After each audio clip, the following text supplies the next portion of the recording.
Want your team to take more ownership, solve problems on their own, and work together without you having to micromanage?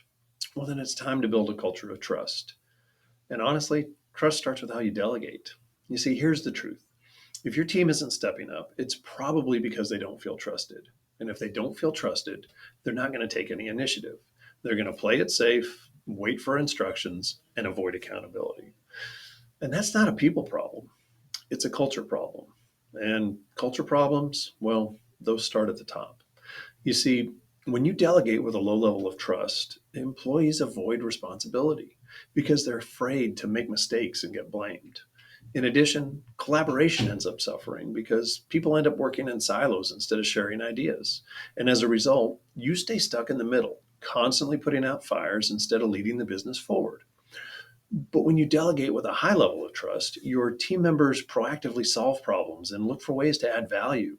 You also create an environment where people share ideas and help each other and grow.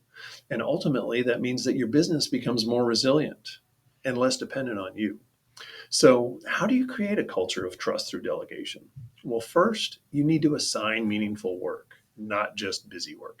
People know when they're being given throwaway tasks, so you need to delegate projects that challenge your team's skills and tie into the business goals. So, assign them tasks like creating systems or processes that make them feel more involved with the business and give them a sense of ownership. Second, recognize effort and give constructive feedback. You see, trust grows when people know their work is seen and appreciated. So give public recognition for wins and private coaching for growth.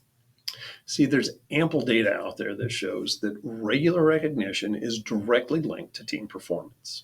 Third, allow room for mistakes and learning. No one gets everything right the first time. If mistakes are punished instead of coached, your team is going to shut down.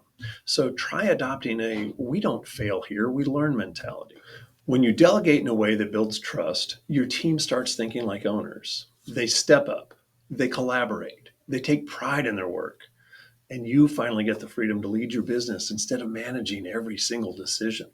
If you're ready to build that kind of team culture, grab my free Delegate to Elevate ebook. It gives you a step by step guide to assigning tasks that grow confidence and collaboration without losing control.